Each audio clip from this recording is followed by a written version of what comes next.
We're talking to my brother, Mr. Garrett Gunderson. And specifically, we are sharing a segment that he just did for our Happy Hustle Online Summit. He talks about how to become a value creator and achieve financial independence. We're going to be getting into this episode with Garrett Gunderson on the Happy Hustle Podcast. Do you want blissful balance in your personal and professional life?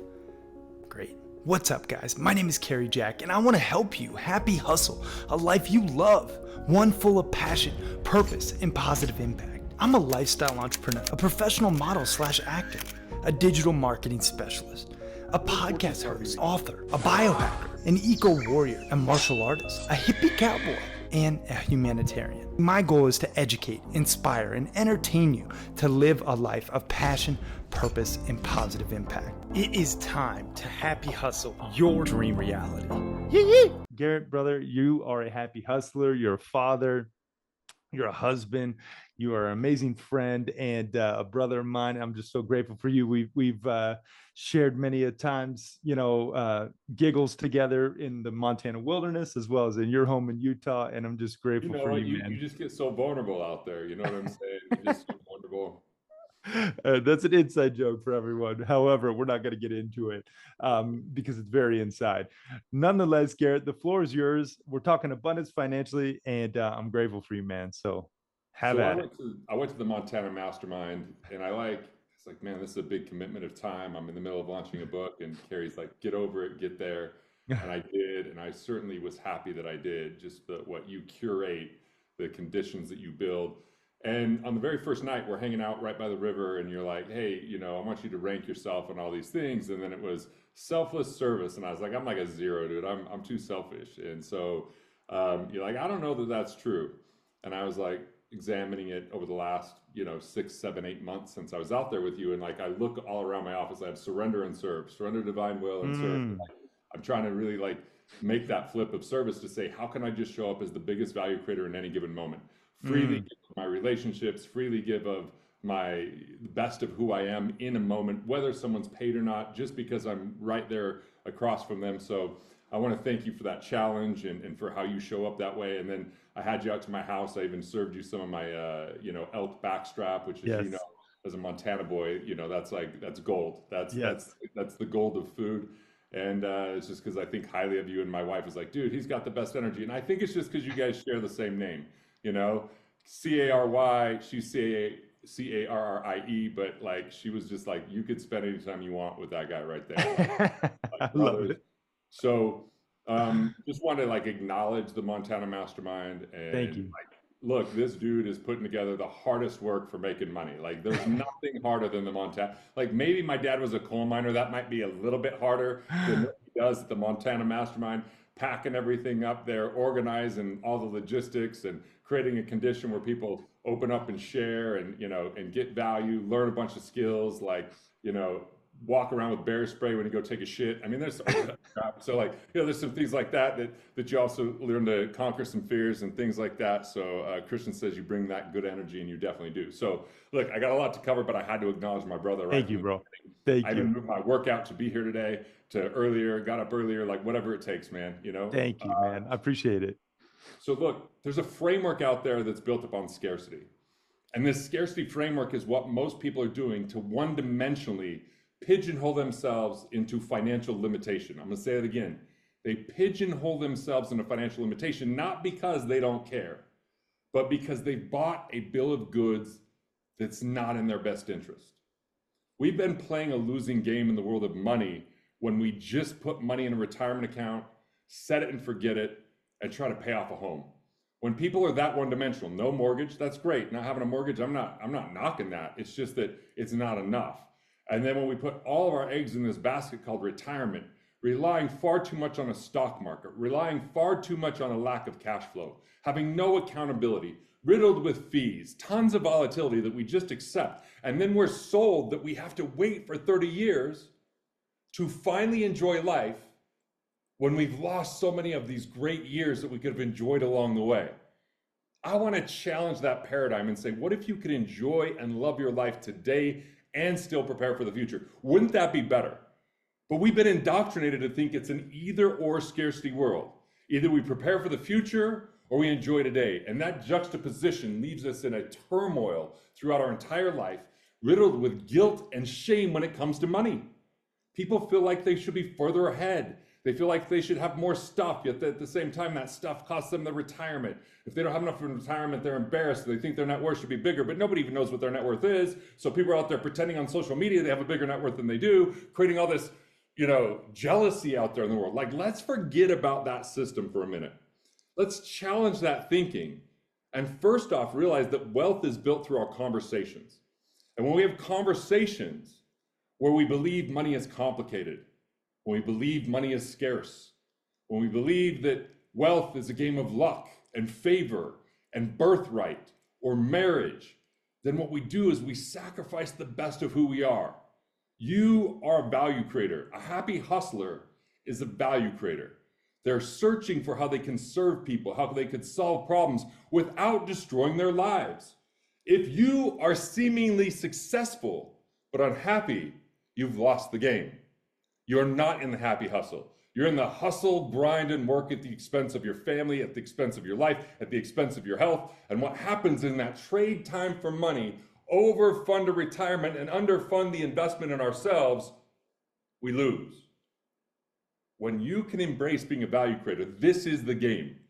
It's that when you put value first, when money is no longer the reason or excuse why you would do or not do something, you win.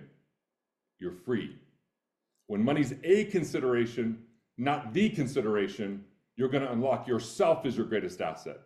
Your greatest asset isn't a stock. It's not a bond. It's not even your business. It's you, your ability to serve others, solve problems, and add value. And money chases value. So if we get stuck in this paradigm of budgeting, of scrimping, of delaying and deferring at the expense of taking care of who we are, where we don't invest in our skill sets or our relationships or our experiences, where we don't increase our ability to communicate or to influence or to inspire, all because we're addicted to a number in a bank account called our net worth. Net worth is relatively worthless in the game of wealth. It's a byproduct at best, but it's not the indicator of wealth. The indicator of wealth comes down to, are you living a life that you love? Are you living the life that you love? That's the happy hustle. That's the game of value. And when we embrace and have the courage to fully invest in ourselves, the more we invest in our quality of life, our experiences, the more we invest in our skill sets and our ability to serve, the more money we can make. And that's the first part of this new framework, is focus on making more money. Now, how do we make more money? We add more value. So when I say focus on making more money, that's a byproduct. Let me get even more clear about it. If you want more money, there's two more precious forms of capital that drive all money. The first form of capital is our mental capital. It's our ideas, knowledge, wisdom, insights, strategies, tools. Increase your mental capital, not just when you're in a classroom growing up, but in the classroom of life, in the experience of who do you know that can help? What do you know that could help? What resources, what courses, what online, this thing we're doing right here, what books can you feed your mind with? Because as you feed your mind, you will grow your wallet. So the first thing is mental capital. The second thing is the most underutilized asset in the world. The most untapped potential anyone has is goodwill that comes from relationship capital. People, networks, organizations, mentors, friends, family. Mental capital times relationship capital determines your financial capital. So to make more money, you leverage your ideas by serving others and solving problems and adding value. And as a byproduct of that, money comes. Money's the receipt. It's like when you go to the grocery store. You're not going to the grocery store for the receipt. The receipt is the evidence of the goods that you purchased. The goods are what you do to enhance and improve the world. That's your goods. That's your service. The receipt will be the money. Don't chase receipts. It's not what you're after. You're after what money could buy for you. You're after what experience you can create in your life. And if all of a sudden money becomes a nemesis or an enemy, or it becomes the end objective, and that objective actually harms you investing in yourself or building relationships or tapping into your mental capital, that's the losing game of scarcity. Scarcity is a liar and a thief. It whispers in your ear that you don't have enough, that you're not going to have enough, that you're not good enough, that you're not valuable enough, that you're not worthy enough, that someone else deserves it, that you have to toil in the trenches to ever get what you want. And even if it is what you want, you can't say it out loud, because what if people judge you or don't like you, or somehow we stop being the true value to who we are because we're trying to appease someone in scarcity. Scarcity is telling them the wrong story. That profit is evidence of deception. That is false. Profit is evidence of value creation. Scarcity says there's only so much to go around. The world's a zero-sum game of take what you can, get what you can, while you can. And it's always competition. But reality is, abundance says it's not competition, it's collaboration. It's not a zero-sum game of one person wins at the expense of another. It's a win-win exchange, where exchange of services and goods and experiences creates more wealth, because dollars, even if they're finite, even if they are finite, which they're not, because they're adding into computer screens as I say this, there's an infinite number of times money can exchange hands. And every time money exchanges hands, that's goods and services that create more wealth. Think about it. It used to be that only, less than 50%, I think it was 46% of the world actually could get enough calories in a day. 46% of the world. And now we have a massive population, much bigger than that time, close to 8 billion people, I think, and yet only 9% of the world cannot get access to enough calories every day. Think about that. How does that happen?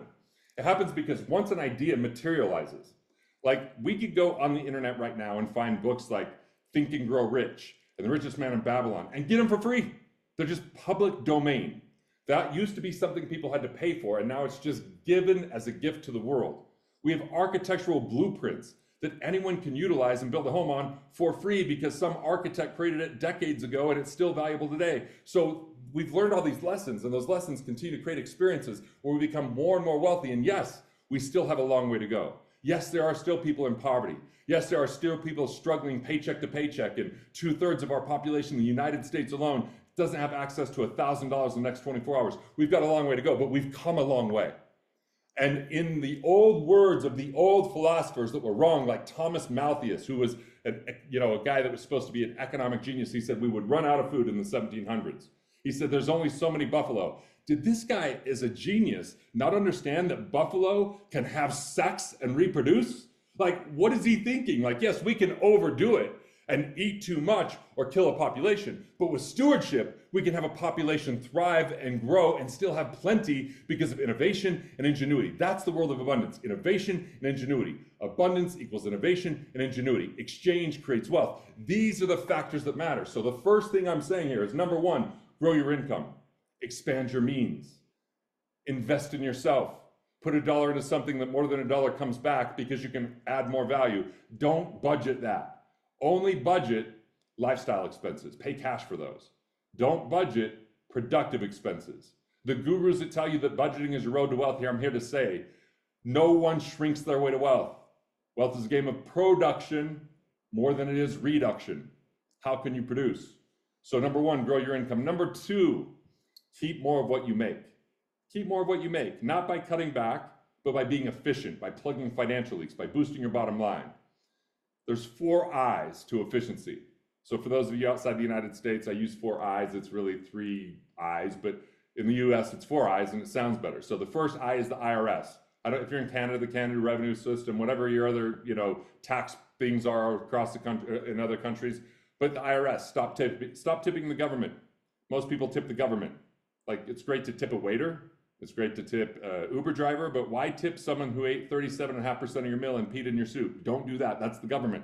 Stop tipping the government. Number two, the second I is interest. There are 3 I's to reduce your interest. Restructure your loans, renegotiate your interest rates, and reallocate underperforming funds to pay off higher interest rate loans and get a guaranteed savings. The third I to efficiency is investments. If you have a retirement plan, have you looked? Is it the best, most economical plan? Or are you paying too much for the expense ratios of your funds, the 12B1 fees that pay for the marketing for your funds? Are you paying legal and admin fees, or do you have a flat fee? Are you paying a percentage of assets? Like, there's so many opportunities to reduce drag, but most people think, oh, it's only a few percentage points. 100 grand over 30 years at 10% grows to 1.74 million. That's amazing. It's a pipe dream, but it's amazing. Whoa, whoa, whoa. Apologies for interrupting your programming, but I have to tell you, the best investment you can make in yourself is one in which helps you acquire skills. You've probably heard people talk about, oh, just invest in yourself and you'll be successful. Yes, that's true to a degree, but you have to invest in skills that will ultimately help you achieve your desired results. And I think one of the best skills one can possess, be it an entrepreneur or an aspiring entrepreneur, is the sales sword. Really knowing how to sell, utilizing pressure-free persuasion, which will make you more money and more impact. Now, if you want to know how to sell more efficiently and effectively, I just launched a sales course called The Proven Roadmap Process to Selling Millions of Dollars and helping you to increase your conversions, guaranteed. And you can get access to this new sales course that The Happy Hustle is launching at thehappyhustle.com/sales. And if you act fast, you'll get it at the lowest price it'll ever be available, because we are launching it and we want to gain amazing testimonials and social proof to further share this knowledge. So if you act fast, you can get it at the lowest price it'll ever be. That's at thehappyhustle.com/sales. Now let's get back to this episode. That same 100 grand at 9.2% because of fees that weren't helping you make it grow to 1.4 million. $340,000 difference for less than 1%. Compound interest, everybody's been told it's a miracle. Well, compounding costs confiscate just like compounding interest grows. So we have to really consider that. The fourth I is insurance. Stop insuring the inconsequential. Anything you can pay cash for and go to bed and sleep at ease tonight, don't insure. Only insure the catastrophic. Higher deductibles, multi-policy discounts, using umbrella policies to do the heavy lifting for your car and homeowners insurance. These are the types of strategies that put more money in your pocket and less in the institutions. And by the way, I have 8 quick tips to cash that I could give people at the end. So all these things that I'm going over very fast, and you're like, okay, well, how do I do that? 8 of the quickest ways to find money and put it in your pocket for these 4 efficiencies. I put that guide together. You'll be able to grab that and utilize that because number 1, make more money. Before you try to grow your money, grow yourself. That's a rule of abundance. Number 2, keep more of what you make. Before you save another dollar and scrimp, plug your leaks and be more efficient. Then number 3 is become a better investor or grow your money. Most people lose a lot of money in investments because they go, I don't have the time. I don't know what to invest in. I just got to trust Wall Street. Carrie, are you trusting Wall Street if they have an airline? Are you getting on Wall Street Airlines tomorrow? No, They're like, hey, sometimes our plane goes up, sometimes it goes down. You would rather do a road trip with a newborn across the country than get on Wall Street Airlines. And you know, newborns don't like to do road trips. That's not what newborns are built for. No. You know, so just a quick lesson, late, but a quick lesson. Wall Street daycare, you taking your son there? You taking him to Wall Street daycare? Like, oh, sorry, we lost 7%, but it's just toes. They're going to grow back, right? Like we wouldn't trust Wall Street anything, but somehow we trust them with our money. It's because we've been lied to. We've been told we don't have the time. We don't have the expertise. It's too hard. I can show people in 2 days what most people never learn in 20 years and they get their financial baseline. Here's the trick. Know your investor DNA. You don't have to know everything about money and investing. You just have to know the investments that you choose. For some, that's real estate. For others, like me, it's not. For some, that's businesses. For others, it's not. For some, it's intellectual property. Terry Jack has a lot of intellectual property. He has this Happy Hustle book. He's got this program he's doing here. He's got the guidelines and intellectual property that he shares with his Montana mastermind. He's got, other things he does with biohacking that he has playbooks for. Like, he's an intellectual property machine. And so that is one of the greatest, highest leverageable investments if you truly can help people and share that. And it takes a level of abundance, but that's a part of investing. Intellectual property, real estate, or business, pick a lane. And maybe over time, develop all 3. Then number 4, and this is something I've been saying all along. I'm just going to keep saying it. I said it from the very time I opened my mouth on this. Grow yourself. Health is wealth. Habits are wealth. The happy hustle is wealth. How you choose your calendar is wealth. The people you invest your time with is wealth. Like what you do to increase your insights. How you design a life that you love. How can you design the life you never want to retire from? Design the life you don't want to retire from. Like, I was so happy to hear my 19-year-old say, Dad, I just want to live a really long time. I'm going to focus on my longevity. That's what happy hustlers do. They go, how do I keep, people aren't happy hustler, like, I might as well just die. Like, this is no fun. This sucks. Like, life isn't good. And look, I get it. Life can be complicated. People can do you wrong. You can have mistakes that you make with your money. You could lose money. You could lose a marriage. There's tons of things. And when we get addicted to what the losses are, and then our mind is only focused on the loss, we forget about creating the win. We forget that we are not our past and we can create our future. And I have this notion of when people are stuck in scarcity, they play not to lose sometimes, hold on to what they got, right? Scrimp, save, sacrifice, budget. A lot of the gurus on TV are all about play not to lose. You know, a penny saved is a penny earned. That's not true. Like it's a penny never spent.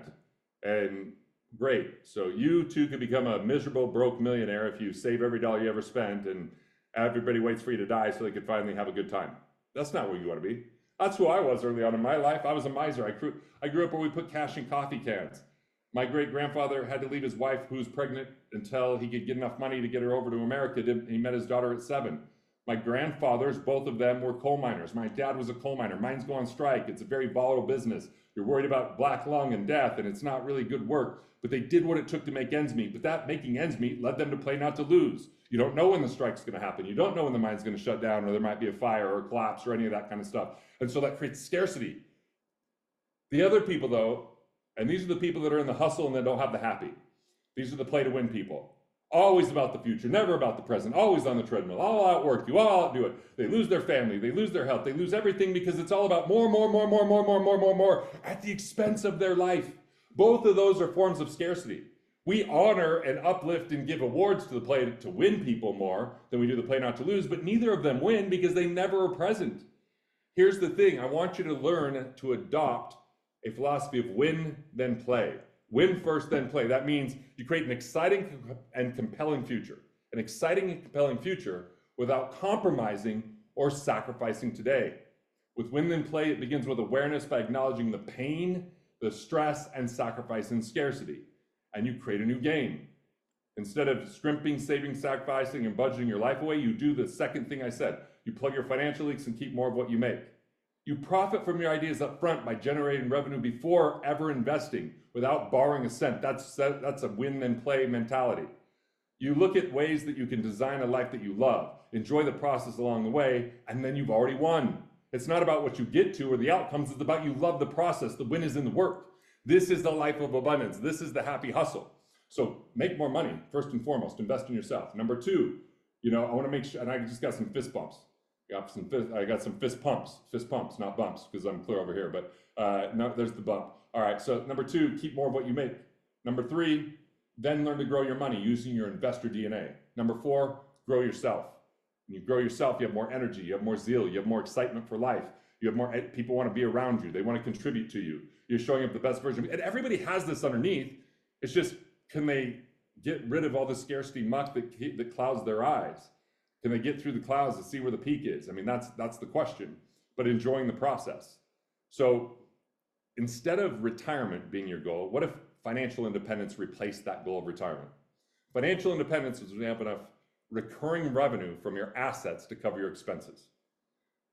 Those assets create cash flow, that cash flow covers your expenses, and now when you actively earn money, it's not encumbered to pay for your lifestyle, it can now build more assets. That's a huge advantage. That continues to grow your cash flow, it continues to grow your asset base, and it gives you time freedom. It gives you location freedom. It gives you freedom to do what you want to do day to day. When you have financial independence, you can create a vision that you can swing for the fences, knowing that your foundation's handled. If you're married, then your spouse isn't worried, hey, is this crazy vision going to make us have to eat different food or put our kids in different schools or drive different vehicles or sell our house? Like sometimes those crazy visions can be scary if there isn't a foundation. If there's a foundation, we have permission to swing for the fences. That's why I'd say financial independence over retirement. Retirement is a slow, dogmatic game that says, hey, it takes money to make money. By the way, that's what people say that want your money. They tell you high risk equals high return. You take the risk, they get the return, but you take risk because you just set your money in an ETF or mutual fund. Number 3, you're in it for the long haul. These three things are faulty philosophies and premise that lead people to just contribute to a retirement plan at the expense of themselves. Don't do it that way. Focus on cash flow. Plug your financial leaks. Buy assets that aren't lazy assets, but assets that create that cash flow and that recurring revenue, and become a cash flow investor. Here's the news. It takes more work. It takes more work up front, but less work long term. It's what I would call, in the happy hustle world, hard easy versus easy hard. Easy hard is, I don't want to wake up. I don't want to work out. I don't want to write that thing. I don't want to do this call. It's like all the things we don't want to do, we procrastinate it, and then it haunts us day to day and it drains our energy. That's doing the easy thing now, and life gets hard. My blood pressure was super high in November. It's like, all right, I got to take care of this. So how to do the hard, easy things. I enrolled, this guy Reagan, who Carrie knows. I enrolled this woman Deborah, who my wife knows. I enrolled another Dr. I got these three people on my team. I started doing things on a daily basis, and I started measuring my blood pressure every day, because that measurement helped me understand where I was at. I donated blood, that helped out. I started to eat completely differently. I started to let go of things that I was frustrated about. I let go of chronic stress. I started to write when I was emotional and just get through the emotion. I started to only focus on what I had control over and not ruminate on the things I didn't. And all of a sudden, I sound like I'm in a 12-step program, which would be great. I'm not addicted to, I guess I was just addicted to having shitty blood pressure, but I'm getting past that. So anyway, you do different things. And in finance, if we think, oh, it's too complicated, that's the easy way out now. And then it gets harder year by year, decade by decade, when we're not prepared, when we don't have cash flow, when we're in the grind and we don't have the happy hustle. So if you can create economic independence, which you can in 10 years or less, you simply plug your leaks. You engineer well, so you know what's your number every month that you need, and then find a way to reverse engineer getting there. You accelerate investment income by becoming a cash flow investor. You scale your business revenue by investing in yourself and in people, process, or procedures within a business, because that could exponentially grow. And then you make it count. You invest back in your quality of life, in your energy, and taking care of who you are, and having some leisure, so that when you show up, you're at 100% and you're not trying to run ragged to the point where you have to retire because you're broken down. That's a philosophy. It's a different philosophy. It's a radical shift and transformation that completely transforms your energy, your life, your likability of yourself, the likability because you don't wear everybody else out around you. Like, it's inspiring, it's uplifting. And if there's a few haters, that's just going to be because they're upset with where they're at in life, because they're not in the happy hustle and they're stuck. And maybe be an example for them, maybe not. Maybe it's their time to learn, maybe not. You just have to worry about yourself. Their opinion doesn't matter in the game of winning. The game of winning is you define the win, you define the rules, and you live your life. You don't need other people's cooperation. You don't need other people's acknowledgement. You just need to love yourself and give yourself enough consideration and have enough courage to start the process to face your finances. Hard, easy, instead of easy, hard. Do the hard things now, and life gets easier. Do the easy things now, and life gets harder. Which one are you going to choose? So, I'm going to take a little sip of water here. If you or anything. Jeez Louise, hot fire. Oh my goodness. Give it up for Garrett Gunderson, y'all. Virtual love. Oh, my Lanta, bro. That was phenomenal. And man, I gotta say, every time I hear you talk, I feel like I can run through a brick wall, especially with my finances. I'm like, man, there's so much gold here, bro. And a couple things I just want to iterate on the point that you made: mental capital versus and relationship capital. Like as you feed your mind, your money will grow. Such a powerful takeaway. Innovation and ingenuity. That's what real abundance is all about. Grow your income, keep more of what you make, stop tipping the government. The 4 I's were, what was it? IRS, IRA, insurance, and interest. Yeah, investments and insurance. Investments, yeah. Man, such good stuff here, Garrett. A couple questions came in, yeah, I want to get to as many as we can before our next speaker. So maybe you could just rapid fire through these, Garrett. All right. Someone said, can you tell a joke? Word on the street is you're a great comedian. I don't know if you want to answer that. Money. I mean, whoever thought 6 inches could be so destructive? I mean, no girl I ever dated. I mean, Carrie could be worse. It could be Canadian. Yeah, right. Exactly. All right. Here's the question. Where would you recommend that we begin in our business to build wealth? Or in your business to build wealth and still being a happy hustler? Where would you recommend? Does that make It's in sense? one of three P's: either the people that you hire and really pouring into them in time or using money to hire that person, processes so it's more systematic and easy for people to accomplish what they're doing and less involvement for you, or three, procedures, using automation, using technology that creates a higher degree of impact and leverage that doesn't require human labor. So people, process, or procedure, and then investing in some skill set. Like I'm going to a thing on learning how to do ad buys because I haven't done it for a few years after I sold my company, but it's time to refine that skill. You know, Mm, I'm always looking at like, where's the skills I can increase. I call my buddy Ian, who, you know, I'm like, dude, you're amazing at copywriting. I want to run through some copywriting with you. I'm always looking to refine my skills rather than fully relegate it. I don't mm, just relegate it and hope that it gets done. I want to be responsible and understanding and a steward of those skill sets. So look at your skill sets. I took writing courses. I became a better writer. I took public speaking. I became a better public speaker. So that's really where you invest in yourself or in your people, processes, or procedure. yeah, that's gold. People, process, or procedure. Any advice on teaching my kids money while they're young? Oh yeah, man, I got a book called I Am Money, and I don't grow on trees. It's a kid's book. Go to garrettgunderson.com/books. The questions and conversations are right there in the book. Julia Cook, she sold 3 million children's books. That's her copies. She turned it into kid speak, but it's my concepts and content you heard here with questions to ask your kids. So grab that Mm, book. It's a whopping $15, and it'll be some of the best $15 you ever spent. I have that book. You gave it to me, and it is phenomenal. I read it with my son. Yeah. All right. How to make your smart investment, how to make smart investments to be able to accelerate your growth. I mean, the way of putting your time in the right investments, either in learning, personal development, or growth. So kind of answered that, but if you have something else to elaborate on. Yeah, you don't learn about everything in investing. You learn about one thing, stick to that lane, get really good at it until it's really productive before you move to the next thing. People prematurely diversify. They get into too many things, they can't manage it, they don't understand it. You focus first and protect, and then when you build wealth, then you start diversifying over time. Mm, yeah, so good. Um, I mean, there's another question here. How do I get focused on anything financial? This person has said, I haven't been able to hold a job longer than 1 year due to mental health, which turns me into not having much money. Yeah, a lot to I unpack there, mean, but uh, mental health, check into like EMDR, check into somatic method, like the mental health issue, just like forget about investments and focus on yourself. Get mentally healthy. Get the support that you absolutely need to help you heal. And then you know, find a career that speaks to you and that they understand where you're at and that allows you to sustain, you know, I mean, you just got to invest in yourself. I wouldn't even worry about another dollar outside of that. yeah. Jeff Lerner, what? Like, how did you get him? We schedule meetings all the time and then we miss him.